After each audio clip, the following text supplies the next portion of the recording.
let's discuss 3 key adjustments for you to crush different player types. Understand that playing good, strong, fundamentally sound, game theory optimal poker is an excellent starting point for any poker player. But if you want to make a ton of money from poker, you need to exploit the mistakes your specific opponents make. And in this video, you're going to learn exploits against weak, tight, straightforward players. Also, exploits against loose, splashy players. And then finally, exploits against maniacal players. Let's get right to it. The first player type we're going to be discussing is how to play against weak, tight players. You always want to consider, what does your specific opponent do incorrectly? Well, weak, tight players do not 3-bet, re-raise, before the flop without a good hand. If they re-raise, they have it. Also, they do not play big pots post-flop without a very strong hand or a very strong draw. So when a lot of money goes to the pot, they probably have a really good hand. And also, they generally lack aggression and they do not bluff. If they do not have a good hand, they do not put a lot of money in the pot. So let's consider things we can do to take advantage of these types of players. Well, you want to play very tightly against their aggression, because when they are aggressive, they have either a very good made hand or a really good draw. So what should you do with your bluff catchers? Hands that beat your opponent's bluffs. Well, if they're not bluffing often enough, you should be folding all your bluff catchers in big pots. Also, if they don't re-raise 3-bet before the flop often enough, when you raise and they 3-bet you, you should be folding a ton. For example, say you raise with ace-jack offsuit to 2 big blinds in a tournament, and a weak, tight player 3-bets to 8 big blinds on the button.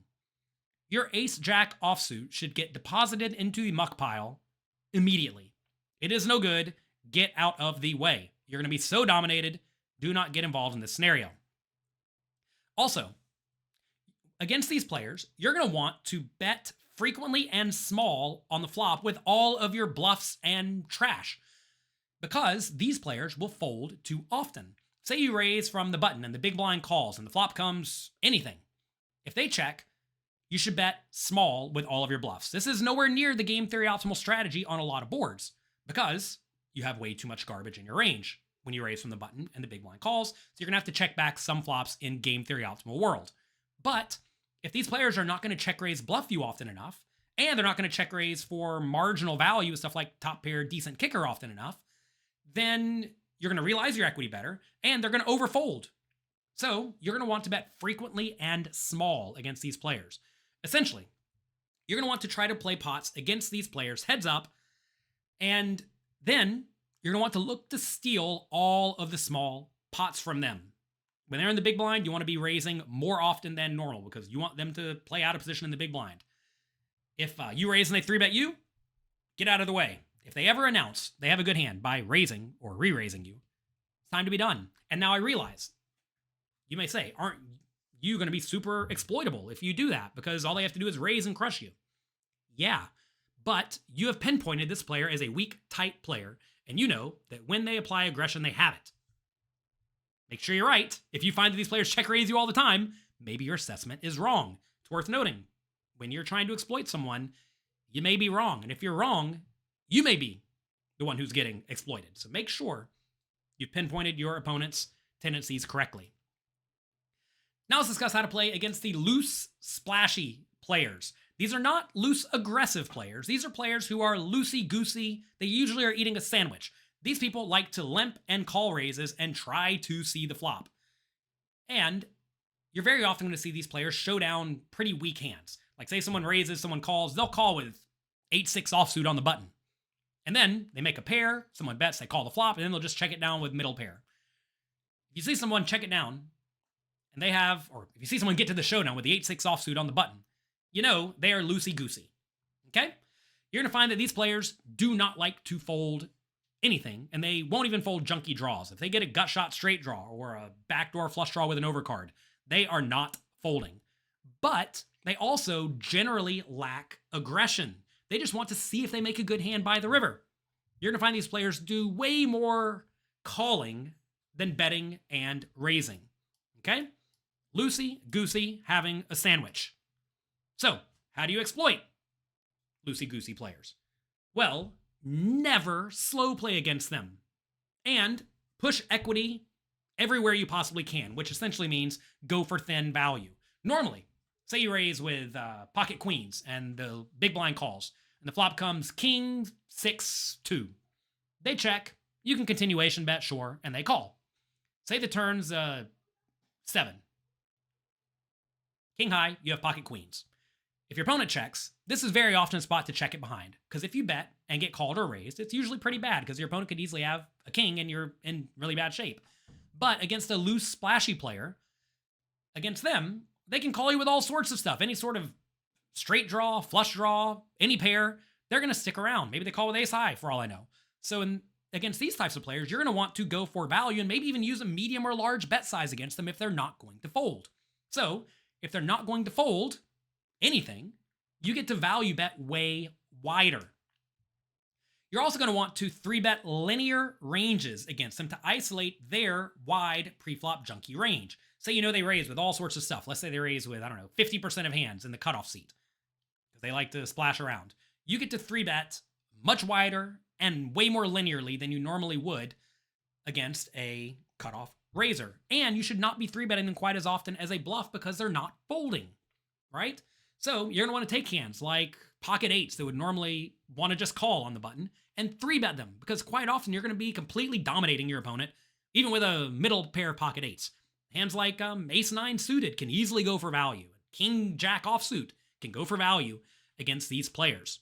Now, just because they are loose does not mean they are aggressive. So when these types of players show lots of aggression, especially post-flop, you're usually going to want to get out of the way. Now, I have to be a little bit careful telling you this exploit, because some loosey-goosey players will sporadically make post-flop bluffs. And ideally, you can pinpoint your particular opponents who will make aggressive post-flop bluffs. And if you can, well then, don't overfold against them. But for the most part, a lot of players are looking to just make a hand. And these players are trying their best to make a hand. They're trying to get all the way to the river. They want to make a hand. And then when they do make a hand, they're going to check raise you. And when they check raise you, fold. Give you an example. Say you raise pocket aces and a loosey-goosey player calls in the big blind. They check. You bet the flop. Doesn't even matter what it is. They call. The turn comes. Doesn't matter what it is. They check. You bet again. Unless the board is like a 4 straight or 4 flush or something. Bet again with pocket aces. They call. The river comes. Whatever it is. They check. They check. Unless it's a 4 straight or a 4 flush, it's no good for you. You should value bet again. Easily with aces. As long as there's not 4 cards to a straight or 4 cards to a flush on the board, value bet again. And then, in this scenario, they're going to fold all their total trash. They're going to call any pair. And then they're going to raise you if they can beat pocket aces. So if they do raise you, what should you do with your pocket aces? Fold. Don't pay them off. This is a big mistake a lot of small stakes players make. They know to bet the flop and the turn and the river for value, but then when they get raised, they think, oh, how can I fold aces against this loosey-goosey player? Well, the answer is easily. You take your cards, you put them right in the muck, and you move on to the next hand. They outdrew you, such is life. You're not going to win every pot.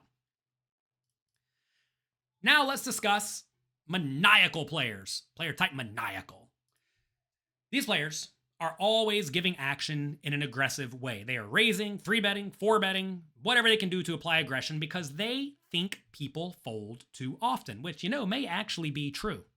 These players will constantly put too much money in post-flop and fight way too hard for pots. If you give them some sort of draw on the flop or the turn, they're probably going to raise it. Same thing with bottom pairs. Same thing with their good hands. These players will also bluff, shove too often. Maybe pre-flop, maybe on the river. It depends on your particular opponent. Again, you have to pay attention. You'll also find that these players are usually highly emotional. If they think you're trying to get the best of them by fighting fire with fire and re-raising them aggressively, they may go nuts against you. I personally love getting in there and tangling with the maniacs a little bit. Not a lot. I'm not like chunking off money to them, but I like to make them think that I'm going to run some big bluff on them. And if they think that I'm going to try to push them around, they're going to be mad and they're going to try to get me. And then I just make a hand and don't fold. So, what do you do? Well, these are the players you want to trap.